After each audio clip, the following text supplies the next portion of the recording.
Hey guys, my name is Peekapone and I'm here on Double Rainbow Philly's channel to try something new. That's right, I'm here to talk about and give my opinion on My Little Pony episodes. Why am I wearing a Pikachu poncho, you may be asking? Well, I really like Pikachu and it looks super cute.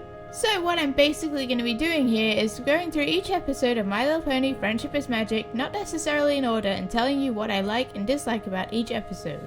Now, before we get started, I would like to stress the fact that these are my own personal views and opinions. Of course, you're more than welcome to leave your own views in the comments below, and we'll probably address them at the end of future episodes. Now that we've covered that, let's move on to the subject of this video, episode 1 of My Little Pony Friendship is Magic. Now, I love how this whole series starts off with a brief history of the Celestial Sisters. Not only is it a great and tragic tale between two sisters, it actually gives the world of Equestria some dimension straight off the bat. Plus, it briefly introduces to the elements of harmony and the powers they possess. So the episode hasn't even started yet, and we've already got a pretty good idea of what's going to go down. Now that we have a basic idea of what the world of Equestria is and what the elements do, they're about to slam us with the awesome. And by awesome, of course, I mean our first look at our show's protagonist, Twilight Sparkle. Yes, that adorable nerdy pony that we all love doing what she does best, reading a book. But stepping away from her for a second to talk about the main title, I'm not going to talk too much about it because, well, yeah, it's the title. Now let's just ignore the fact that the theme is probably the most girly part of the entire show. If you're watching for the first time, we actually get a brief look at the main six. Again, the episode hasn't even started yet and we're still getting a build of what's going on. But hey, once you've seen it once, you're probably like the rest of us and guilty of skipping straight to the episode. I don't blame you, I do it myself.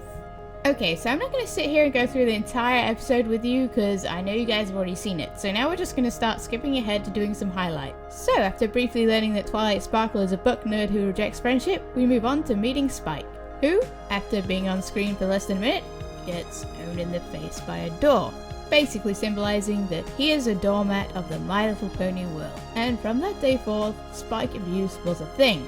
Now, I'm not really going to go too much into Spike because I'm not really a huge fan of him and I don't want to be like spreading the hate, but he's not personally my favorite character, so let's move on. I know not doing a whole lot of skipping, but the first few minutes of a series are the most important, and there's always a lot to talk about in the first episode. Here's where we see Twilight reciting her first letter to the princess, thus learning that she is Teacher's pet and she has friends in high places, so don't mess with her. And after trying to warn said princess of the impending doom of Nightmare Moon returning, she's rejected 3 seconds later. Cause Princess Celestia's like, ain't got time for that fool, I got a country to run, get out of my face. No, but for real, like all those in power, Princess Celestia says basically make friends, Luna, and forget everything you've seen and heard. Everything is okay. So all in all, this is a very nice scene with a little bit of comedy thrown into it, which is why I like it. Again, there is constant world building going on, instead of just the old kind of My Little Pony episodes where they used to just dance around in circles and talk about rainbows. Yes, rainbows, every pony. Mother-bucking rainbows. Soup's on, every pony! Yep, next we meet that apple-loving pony Applejack for the very first time, and her sizable family. Seriously guys, even if you're Amish, a little protection never hurt anyone. Upon first meeting Applejack, we learn that she's a very kind and generous pony, who is willing to shove her family into any random pony's face who just happens to be passing by. You know, kind of like those people who have like a million OCs and the first conversation you've ever had with them, they feel like introducing every single one of them to you. But yeah, this scene is clearly here to show that Applejack appreciates family values, which is one of the things I like about her character. So after suddenly falling heavily pregnant, Twilight finds herself meeting her next future friend, which is of course one of my personal favorites, Rainbow Dash, and what says future friendship better than sharing a face full of mud? Hey, I could clear the sky in 10 seconds flat. Yep, Rainbow Dash definitely wins the prize for the best quotes in the show. And there's just something so mesmerizing about watching her clear the sky like that. She's definitely one of my favorite ponies of the show. Well, now that Twilight is styling her latest main style, it's time to go and meet Rarity. Now, the one thing I dislike about the scene is it kind of portrays Rarity as only caring about another pony's looks. I mean, think about it this way, she's meeting Twilight for the first time and she has no idea what her original main style is like. Kind of first portrays Rarity as a shallow pony that only cares about looks. I mean, if I'm meeting someone with a questionable hairstyle for the first time, I don't kind of shove them into a corner and say, your hair looks terrible, you need to change it now, I'll fix it for you. Any normal person would just carry on talking as if nothing was wrong, but no, Rarity proceeds to try and change Twilight's whole look.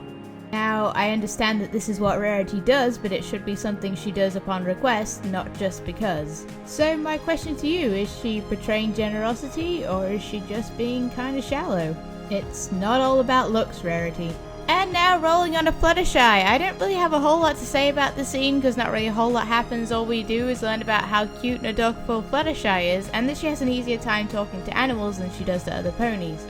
I wouldn't really call Spike an animal though, he's just kind of like a mythical creature, but we'll just overlook that for now. And apparently once you get Fluttershy started, she won't stop because it's now late evening and she was still persisting to ask questions to Spike. Now, instead of being nice and saying that it's late and she'd like to go home, Twilight proceeds to lie and say that Spike's very tired. So, Fluttershy breaks into Twilight's house to put him to bed and then seems surprised by the fact that Twilight pushed her out again. And of course, in the next few seconds, it becomes clear that breaking and entering is not an issue in Ponyville because every pony seems to do it. I mean, I'm all for surprise parties, but don't you kind of have to know the person before you just kind of break into their house and trash everything? But despite this, Twilight just kind of takes things in her stride and lets it all happen. If I was to come home and discover that I wasn't invited to a rave that was going on in my own house, I would be kind of annoyed. But Twilight seems to be more annoyed by the fact that Pinky is being Pinky than, well, yeah. How she didn't notice that was hot sauce after the first second is beyond me. After catching fire and running away, Twilight then leaves all these ponies to party in her house. Again, complete strangers that could just be robbing her of all her possessions right now. Then again, all she possesses is books, so I guess she doesn't really mind. I suppose it's all fair dues. Twilight does have bigger concerns to worry about now, like the end of Equestria as she knows it. On a quick side note, I love how they have the moon reflect in her eyes like this. It's a really cool effect. And now we move on to the final scene of the episode, which is the Summer Sun celebration, where we finally get to see the elusive Celestia raise the... Oh. Wait. So you're telling me that Luna flew all the way down from the moon and kidnapped Celestia in less than, like, what, 10 seconds? Take that, Rainbow Dash! Not cool. And cue the dramatic entrance of the villain, who basically tells everyone that the world is over because nothing can survive without sunlight. I mean, the sun is the whole reason we're alive on this planet right now, so if we're just kind of engulfed in moonlight, like every other planet in the solar system, yeah, I think we're talking Ice Age here. But on the other hoof, land of magical talking ponies, I guess.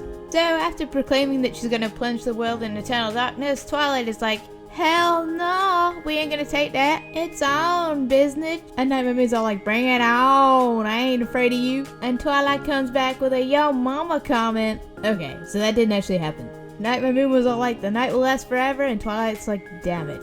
And then the to be continued image flashes up like, I'm a troll you now. And that concludes our little talk about the first episode of My Little Pony. Let me know what you thought of this first edition, because feedback is always welcome and it helps me to improve my videos. If this talk of the first half of the episode goes down well, I'll definitely be doing the second half real soon. So that's all I have left to say for now. Thanks for watching guys, thanks for subscribing, and please continue to support my videos.